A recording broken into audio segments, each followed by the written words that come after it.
నాయకులు వచ్చినందుకు నిజంగా ముద్రగడ పద్మనాభం గారికి మనస్ఫూర్తిగా చేతులు జోడించి ధన్యవాదాలు తెలియజేసుకుంటా ఉన్నాను. రైట్ రైట్ మనతోటి ఫోన్ కాల్ అందుబాటులో ఉన్నారు తిరుమలరావు గారు, రాజకీయ విశ్లేషకులు. తిరుమలరావు గారు, గుడ్ మార్నింగ్ అండి.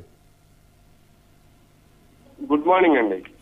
ఏంటి తిరుమలరావు గారు, మొత్తానికి ముద్రగడ పద్మనాభం గారు చూపు జనసేన వైపు పడింది. జనసేన అధినేతకి ముద్రగడ పద్మనాభం గారికి మధ్య ఒక సందేశాలు నడుస్తూ ఉన్నాయి. దానికి ప్రధానంగా పాత్ర పోషిస్తున్నారు తాడేపల్లిగూడెం నియోజకవర్గం జనసేన ఇన్ఛార్జ్ బుల్శెట్టి శ్రీనివాస్ గారు. సో ఎలా ఫీల్ అవుతున్నారు? ముద్రగడ గారు రాకని స్వాగతిస్తున్నారు. అసలు వస్తారంటారా? చివరి నిమిషంలో వైసీపీకి అయితే వెళ్ళని చెప్పారు క్లారిటీగా, ఆయన కుమారులు అందరూ కూడా, ఇద్దరు కుమారులు. అవునండి, గుడ్ మార్నింగ్ అండి. డిబేట్ లో ఉన్న అందరికి కూడా, ప్యానెల్ మెంబర్స్ కి గుడ్ మార్నింగ్ అండ్ ప్రైమ్ ప్రేక్షకులకి గుడ్ మార్నింగ్. ఇక్కడ ముద్రగడ గారు వస్తున్నారు అనేది మనం, అంటే ఆయన కూడా స్టేట్మెంట్ ఇచ్చారు కాబట్టి మనం నమ్మొచ్చు. ఆయన రాక జనసేనకి ఎంతవరకు బలం అవుతుంది అనే విషయం తీసుకుంటే,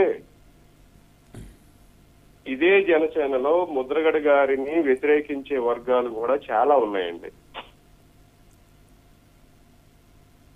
అలాగే ఆయన స్టెబిలిటీ లేని నిర్ణయాలు కొన్ని ఏమవుతాయంటే, జనసేనలో కొంతమంది ఇబ్బందిగా ఫీల్ అయినా ముద్రగడ గారు ఆ పర్టికులర్ నియోజకవర్గాల్లో, అంటే ఈస్ట్ వెస్ట్ గోదావరిలో కావచ్చు, లేకపోతే కొన్ని రాష్ట్రంలోని కొన్ని ప్రాంతాల్లో ఆయన ప్రభావం ఉండేదానికి అవకాశం ఉంది.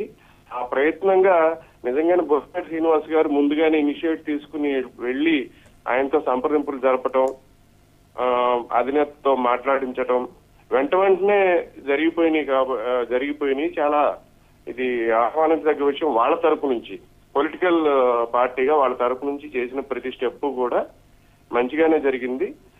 అది రేపు ఎలక్షన్ లో గాని లేకపోతే ఎలక్షన్ ముందు, అంటే ఆయన జాయిన్ అవుతున్నారు, పండగ తర్వాత నిర్ణయం తీసుకుంటారని చెప్పారు. ఆ పండగ తర్వాత తీసుకున్న నిర్ణయం వెంటనే ఆయన చెప్పగలిగితే, ఇక చిన్న చిత్తగా ఏదన్నా ఇష్యూస్ ఉన్నాయి, గ్రూపుల్లో తేడాలు ఉన్నాయి అనుకుంటే అవన్నీ పక్కన పెట్టుకుంటే ఆయన ఒక మంచి బలం అవుతుందని చెప్పొచ్చండి. ఇక్కడ ఒకటి తిరుమలరావు గారు, ముద్రగడ పద్మనాభం గారి జనసేన కండవ కప్పుకుంటే ఖచ్చితంగా కుల సంఘాల పేర్లతోటి జనసేన అధినేతని విమర్శించే బ్యాచ్ మొత్తాన్ని కూడా చెక్ పెట్టొచ్చు అనేటువంటిది అయితే ఖచ్చితంగా జనసేన అధిష్టానం కూడా ఆలోచిస్తూ ఉంది.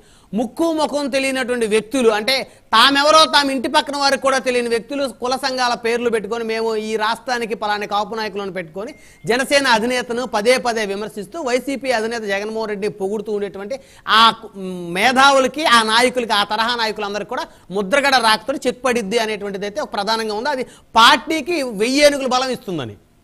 కరెక్ట్ అండి, మీరు బ్రహ్మనాయుడు గారు మీరు చెప్పింది 100% కరెక్ట్. ఇక్కడ మా కాపు, నేను బీయింగ్ కాపు, ఇది మన అదే ముద్రగడ గారు అటెండ్ అయిన మీటింగ్, రంగ గారు కోసం పెట్టిన కాపునాడు మీటింగ్, అదే కాపునాడు నేను జర్నీ చేస్తున్నాను ఇప్పుడు వరకు కూడా. అది 50 ఏళ్ల కిందట మాటది. ఆ సంఘం ఇదే ముద్రగడ గారు మీటింగ్ లో ముఖ్య అతిథిగా వచ్చారు, అందరికి తెలిసిందే, పాత హిస్టరీ అది. అటువంటి సంఘాలు 1, 2 ఉన్నాయండి. 40 ఏళ్లకు పైగా పనిచేసే సంఘం 1, 2 మాత్రమే ఉన్నాయి. అది ఒక స్వర్గీయ పిళ్ళ వెంకటేశ్వరరావు గారి తర్వాత, ఆయన కాలం చేసిన తర్వాత ఆ సంఘం కూడా చీలిపోయింది.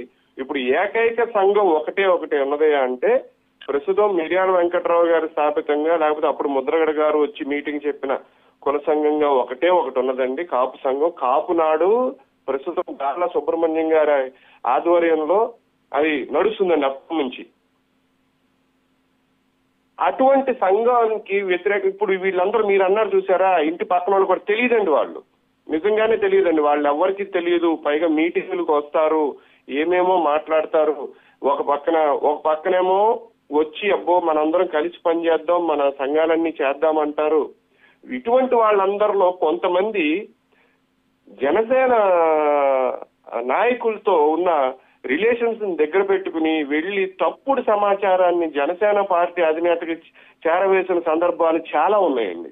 ఇటువంటి వాళ్ళందరికీ ఒక రకంగా గండిపడినట్టే. ఎట్టి పరిస్థితుల్లో వాళ్ళందరినీ కూడా మనము, అంటే ఈ ముద్రగడ గారు వచ్చేసి జాయిన్ అవుతున్నారని చెప్పిన తర్వాత ఎట్టి పరిస్థితుల్లో కూడా వాళ్ళందరూ కూడా తమ ఇతర పార్టీ అంటే కోవర్టిజం చేసే వాళ్ళు కొంతమంది ఉంటే, కొంతమంది ఏదో మేమే నాయకులు అని చెప్పే వీళ్ళందరికీ కూడా తాళం పడినట్టేనండి.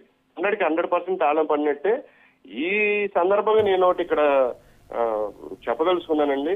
ఇప్పటికైనా సరే ముద్రగడ గారు వచ్చారు కాబట్టి ఇప్పటికైనా సరే 40 ఏళ్లకు పైగా పనిచేసే కుల సంఘాల పెద్దల్ని ఒక్కసారి జనసేన అధినేత కావచ్చు, లేకపోతే ఇంకెవరన్నా కావచ్చు, కూడబెట్టుకుని ఒక మంచి కమిటీని ఏర్పాటు చేసుకుంటే